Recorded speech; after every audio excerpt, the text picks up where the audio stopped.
I love you guys, man. I'm not here to cause trouble, but if you don't let me talk, I'll just preach, bro. I'm saying this. While he's talking, man, I can talk. Just don't keep trying to creep up. Bro, back you up in a second. My friends, Jesus did come for Israel, but Jesus sent Paul to the Gentiles. Jesus sent Paul to the Gentiles, my friends. Bro, I don't have to go anywhere. No, I don't, bro. I can preach, bro. I can stand right here and preach. Yeah, I will. Yeah, I will, bro. The Bible says that God so loved the world, my friends. Don't touch me, bro. Don't touch me, bro. Yeah, you are, man. Back up for me. It's assault, bro. Back up for me. I'm not touching. Hold on. Hey, after this precept, he'll have his. I love you guys, man. I'm not here to cause. I want to give all the praises and the honor to Yahweh Bahashem, Yahweh Shai Bahashem Recha HaKwadash, and double honors to the elder apostles and the elder bishops of Great Millstone. Honors as well to the other elders and brethren, fellow believers and supporters of this truth. And shalom to you few sisters, shalom to the elect. So anyway, I want to touch on this video with this rebel Christian who looks like he came up to see the Israelites and decided to post right there in their spot. And as you can see, these brothers, I don't know what group they are, but they're out teaching. They've encamped themselves. They got the Bible there. This shows you that Christians are nothing without us. They're nothing, right? No, they claim they're fighting for the gospel, but at the end of the day, doing things like this proves that they're not about waking up the people to Christianity. It's about usurping their authority and getting some form of clout and some type of media hyping attention. And then they make these 30-second clips and then throw it up on the internet. And a whole bunch of Christian followers, some of them don't even believe in the Bible. They just see black Hebrew Israelites and they don't like black Hebrew Israelites. And they could be Buddhist and they're for the Christian. They could be Islam. They're for the Christian, you know. And so you listen to this man. What did he say? You know, the brothers said, hey, we're just teaching. He said, I can go preach anywhere I want to preach. We're going to show you according to the Bible, right, that these guys don't know what the hell they're doing. Okay. They don't know what the hell they're doing. Let's go to Romans 15:20. They also have strived to preach the gospel, not where Christ, Yahweh, was named, lest I should build upon another man's foundation. Let's go up to the NIV or the NLT. My ambition has always been to preach the good news where the name of the Messiah has never been heard, rather than where a church has already been started by someone else. I just wanted to read that so you can get the true understanding of what that text means, right? If you're a Christian and you have some other men preaching in general, you're not supposed to go where they're preaching. Even though we preach different messiahs, as they teach the white stringy-head Messiah, and the Israelites teach the so-called black Messiah, which all of a sudden has become a problem, but it wasn't a problem when he was white, and nobody said it didn't matter what color he was when he was white, but now it matters what color he is now that we teach that he's a different color. In other words, there's no issues as long as we believe he's white. In other words, as long as Jesus is white, there should be no issues. But when he's so-called black, there's a problem. And I'll say this too. It's always boiled down to the Jew and the Gentile. We did hundreds and thousands of videos on the Gentiles, not even the Hebrew or Latin word. They don't even go look up anything, and they don't even understand the context of it, or in Galatians 3:28, which we did several videos on that too. And they, these Christians, they need Israelites to stir up controversy. So they're not really spiritual men. We know they're not spiritual. These are carnal men, right? These are Romans 13:13 type dudes, right? We see this with God logic, rolling up on Israelites, look at them in a bed, sheet and blankets, making jokes and making fun. And what do? We've been going back and forth about Jew and Greek. Oh yeah, we had quite a few of them come up to us with their cameras on, And through the Spirit of the Lord, they took their cameras down by the time they left. And I'm sure they didn't put those videos up. Anyway, Romans 13 and 13, this is the mindset we're supposed to be in. See, if these people so-called believe in Christ, he wasn't like that, right? Then he says, let the dead bury the dead.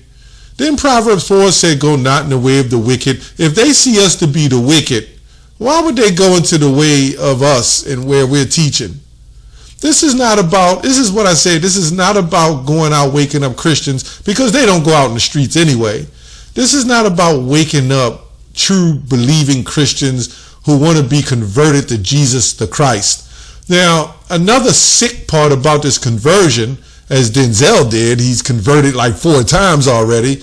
I mean, Jesus has been around, this Jesus we worship has been around during the slavery and before then, and we've been rolling with this Jesus all these years. It's been in our generations. And so what is there a need to convert for if you was already a Christian? In fact, our parents forced us into Christianity, most of us who are so-called black, and made us go to church. My foster mother sent me to a church that she didn't even go to. She went to a different church. So Christianity has spoiled us, has left us clueless and fatherless, right? Laws just done away with. And no wonder our people sick. No wonder they got liquor stores right across from the church, and across from them are drug dealers. Nothing wrong with drinks, but the way it poisons us and the way we abuse it as a nation, and then we'll drink it and then we'll smoke on top of it and then eat poison food. Yeah, okay. Yeah, all right. Romans 13 and 13. Let us walk honestly as in the day, not in rioting, drunkenness, not in chambering and wantonness, not in strife and envy. When this big Jake walked up and pushed him out of the way like a Utz potato chip, right? You would think this man would say, okay, this, I know when I'm outnumbered. Because of course, if they read the book of John, the 8th chapter, when the Messiah said before Abraham was, I am, he ran out of there and they threw things at him. So it's okay to leave if you feel the message is not there. Now, even Apostle Paul went into those temples and debated and said, to hell with that, we out of there. Now, these Christians have always debated with us year after year. We went into their churches. They came into our churches year after year. Now what? Now you got Israelites who also are set up to keep the Christian debate going because it brings the content. So we see now that a lot of people are using the truth for a hustle. That's exactly what it is. Let's go to Proverbs 6 and 12. A worthless person, a wicked man, goes about with crooked speech, winks with his eyes, signals with his feet, points with his finger, with a perverted heart to devise evil. This is what these guys do. They'll look in the camera like that God Logic character.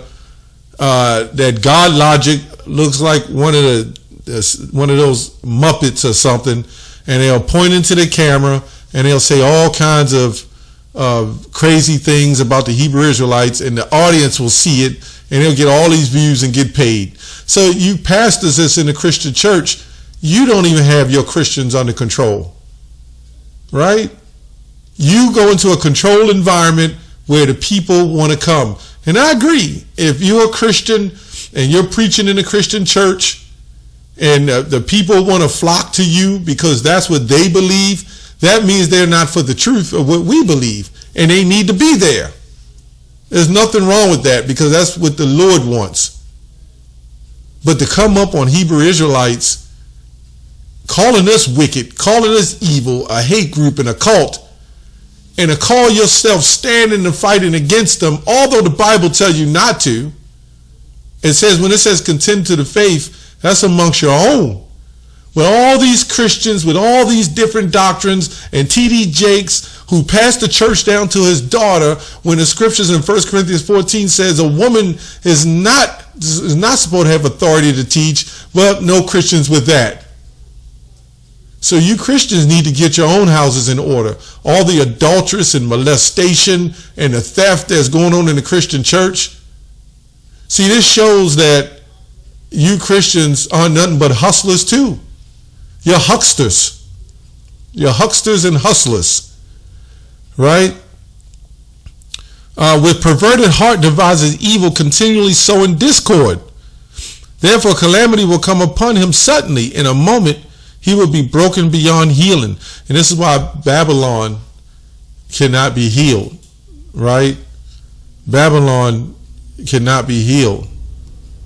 Let's go to Titus 3:10. As for a person who stirs up division, after warning him once and then twice, have nothing more to do with him. Christians should have nothing more to do with us, and we shouldn't have anything else to do with Christians, because it's not getting anywhere. Christians don't have enough faith in their truth to believe that they're waking the people up. All these years, they was stuck up in the sepulchers of churches. If you don't want to know what a sepulcher is, look it up. But they're in the sepulchers of churches. All those years when I was young, and I'm not young, I didn't see a bunch of Christians standing out on a corner giving a ministry. Right? I remember the Jehovah's Witness was sending their women to knock on other men's doors. I remember that. But I never seen them Christians go out. And where we teach at a Christian parks, he comes up once a month with a microphone and don't read any Bible verses, yelling and screaming. Because you know we would torture a Christian with the scriptures, because they're easy. Galatians 3:28, easy work.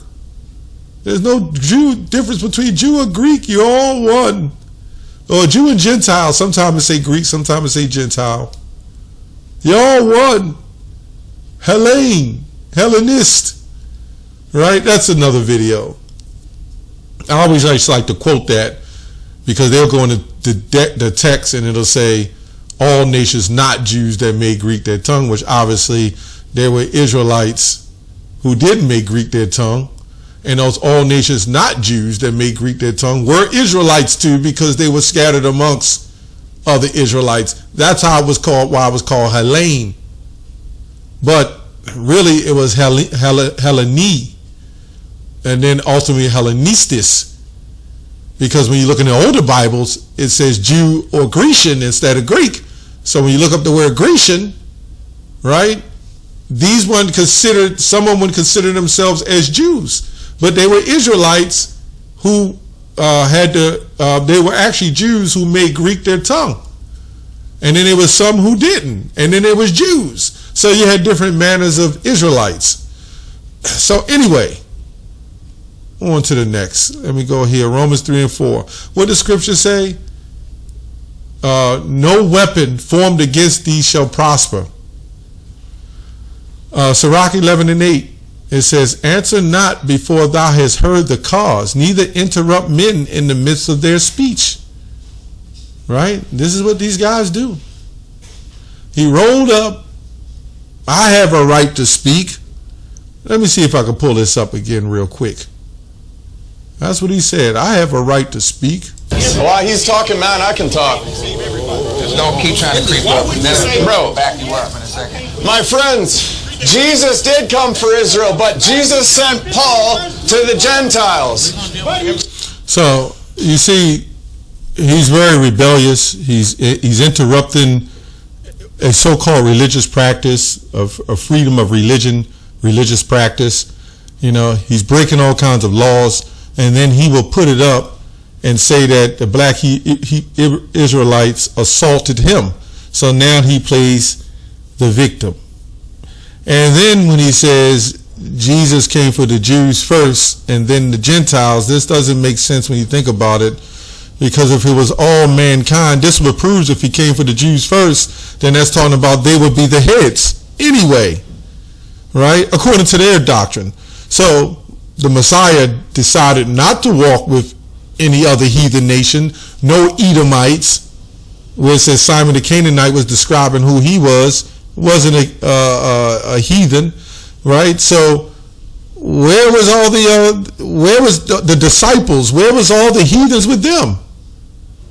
And when he collected all these so-called Gentiles and they so-called converted heathen nations, why isn't it mentioned of these heathens in the scriptures as being part of the disciples or the apostles? So you would think that if it was for all mankind, the Messiah wouldn't have to worry about having a name such as, a tribe as a tribe of Judah, right? He wouldn't have to be listed as having a tribe. It would just be up and out, and I'm just going to wake up all mankind. That would be the more simpler version than, okay, we're going to go to the Jews first and then to the Gentiles. Right? You had Jews that didn't believe in the resurrection. That's why you went to the Jews. They knew they were Jews, but they didn't believe in the resurrection, and that was proof in Matthew 23 and John 8. Right? Even that was before he died, but when he was walking the earth, they didn't even believe in him. And after he died, a good portion still didn't believe in him. In fact, a good portion had him put to death. So this proves that. That's why Paul said, I'll go to the Jew first, then to the Gentile. This is why in Acts 13, he said, ye are from the stock of Abraham. Some of them knew, right? And then we dwelt as strangers in the land of Egypt. It tells you that. Anyway, there's more madness. Let's go here. Romans 3 and 4. Romans 3 and 4. God forbid, yet let God be true, but every man a liar, as it is written, that thou mightest be justified in thy sins, and mightest overcome thou when art judged. Let me go to Romans 3 and 3. For what, let me see here, what advantage then hath the Jew, or what profit is there of the circumcision? Much in every way, chiefly because that unto them were committed the oracles of God, going into the law. They knew, right? For what if some did not believe? Shall their unbelief make the faith of God without effect? Right? And what do you talk about with faith? That goes to the Messiah. Some of them didn't believe. God, it says, God be true. Yea, God forbid, yet let God be true, but every man a liar. You see what I'm saying? So at the end of the day, if you Christians really believe in God, you really believe in Jesus, you would focus on your ministry. You would go out to your hedges, whatever they are, your street corners, with your big microphones and with built-in lithium batteries, right? So you can speak for 2 hours and nobody comes up and say anything, and you can do your thing. You can do your ministry, right? Everybody sees that those death houses of churches are played out. So why don't you just go do your ministry? Why don't you just go teach? I mean, clearly when as a Christian roll up on these brothers, clearly you could have came with some form of respect, some dignity, right? Some honor. But Christians don't have honor. Christians are greedy. They're all about the hustle. They're all about using the fact that what we teach, right, to exalt themselves as some type of power, some type of money, right? Some type of fame and clout, because it just doesn't sound right to people. But no weapon formed against thee shall prosper. That's all I have on that. Shalom.